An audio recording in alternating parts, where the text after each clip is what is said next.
പന്തലിട്ട് ഒരു പരിപാടി നടത്താൻ വേറെ ആർക്കും കഴിയില്ല. ഞാൻ സലിം സാറിനോട് പറഞ്ഞു, ഞാൻ ആ കാറെ ഒന്ന് ഇറങ്ങിയിട്ട് ഇങ്ങോട്ട് നോക്കിയിട്ട് ഞാൻ എന്റെ വണ്ടി ഓടിക്കുന്ന പയ്യനോട് പറഞ്ഞോടാ, എന്റെ ആളാണ് ഇത്, എന്ത് പരിപാടിയാണ്, വണ്ടിക്കകത്തിരുന്നോട് പറഞ്ഞു. ഇറങ്ങി വന്നുകൊണ്ട് സലിം സാറിനോട് ഞാൻ പറഞ്ഞു, അഭിനന്ദിച്ച സലിം സാറിനെ. ഇതാരും ധൈര്യപ്പെടുക പോലും ഇല്ല ഇത്രയും വലിയൊരു പന്തലിട്. ആ ധൈര്യം നിങ്ങൾക്കേ ഉള്ളൂ. ഇത് KSSPAയുടെ സംഘടനാ ശക്തിയെ വിളിച്ചോതുന്നതാണ്. മികച്ച സംഘാടനമാണ് KSSPAയുടെ എല്ലാ പരിപാടികളിലും കാണാൻ കഴിയുന്നത്. ഇത്രയേറെ ആർജവത്തോടുകൂടി നിങ്ങൾ നിരവധിയായ വിഷയങ്ങൾ ഉന്നയിച്ചുകൊണ്ട് നടത്തുന്ന സമരം അത് വിജയിക്കുക തന്നെ ചെയ്യും. ആർജവത്തോടുകൂടി ഇറങ്ങുന്ന ഒരു കാര്യവും പരാജയപ്പെട്ടിട്ടില്ല, വിജയിക്കുക തന്നെ ചെയ്യും. അതിലിപ്പോ ഈ സർക്കാരിന്റെ ഭാഗത്തുനിന്ന് ഇത് കിട്ടുമെന്നുള്ള പ്രതീക്ഷയിലല്ല വിജയിക്കുമെന്ന് ഞാൻ പറഞ്ഞത്. സലിം സാർ ഇവിടെ പറഞ്ഞൊരു കാര്യമുണ്ട്, 9 മാസം കഴിയുമ്പോൾ വേറൊരു സർക്കാർ ഇവിടെ വരും. നമ്മളെ എല്ലാവരെയും തഴുകി തലോടുന്ന സർക്കാർ ഇവിടെ അധികാരത്തിൽ വരും. നമ്മുടെ എല്ലാവരെയും പ്രശ്നങ്ങൾ പരിഹരിക്കുന്ന സർക്കാർ അധികാരത്തിൽ വരും. UDF ഗവൺമെന്റ് വരുമ്പോൾ മാത്രമേ നമ്മുടെ പ്രശ്നം പരിഹരിക്കപ്പെടുകയുള്ളൂ. അതുവരെ നമുക്ക് ഈ മുറവിളി കൂട്ടിക്കൊണ്ട് മുന്നോട്ട് പോകേണ്ടതായിട്ട് തന്നെ ഉണ്ടാവും. ഇവിടെ 1-2 വിഷയങ്ങളാണോ നിങ്ങൾ ഉന്നയിച്ചിട്ടുള്ളത്?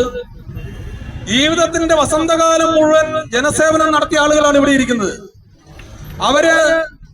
അവര് സർവീസിൽ നിന്ന് വിരമിച്ചതിന് ശേഷം ഇതുപോലെ നടുറോഡിൽ വന്നിരുന്ന് 2 ദിവസം ഇരിക്കാൻ പോകുന്നു. ഇന്നും ഇരിക്കുക, നാളെ ഇരിക്കുക, നാളെ നമ്മുടെ സഹോദരിമാരെല്ലാവരും കൂടി ഇരിക്കുന്നത്. അപ്പൊ ഇങ്ങനെ ഇരിക്കേണ്ടി വന്നത് തന്നെ ഈ നാടിന്റെ ഗതികേട് തന്നെയാണ് സൂചിപ്പിക്കുന്നത്.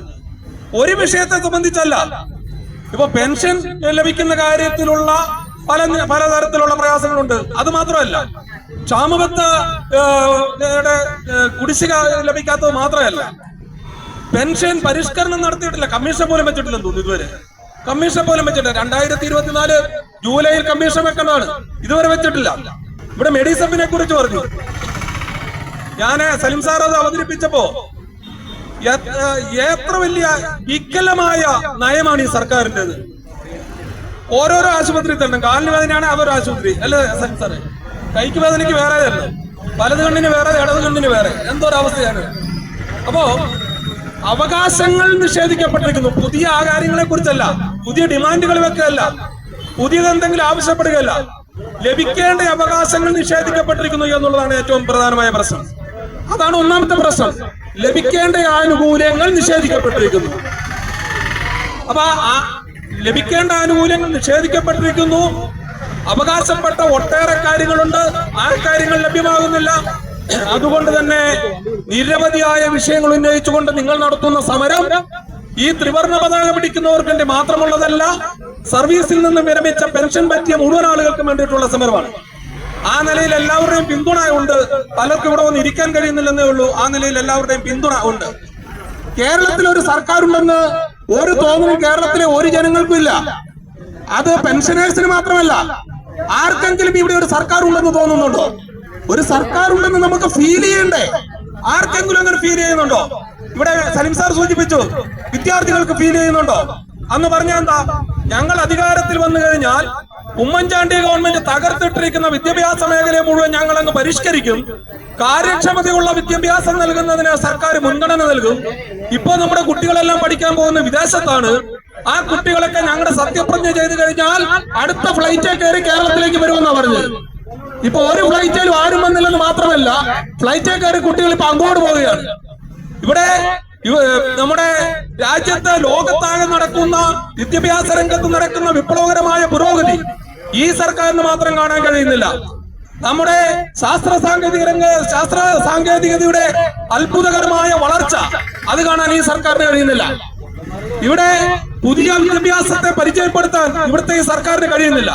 അതുകൊണ്ട് തന്നെ പുതിയ വിദ്യാഭ്യാസത്തെ പരിചയപ്പെടുത്താൻ പോലും കഴിയാത്തത്ര തരത്തിലേക്ക് ഇവിടുത്തെ വിദ്യാഭ്യാസ മേഖല അധപ്പതിച്ചപ്പോൾ നമ്മുടെ വിദ്യാർത്ഥികൾ ആശ്രയിക്കുന്നത് വിദേശത്താണ്.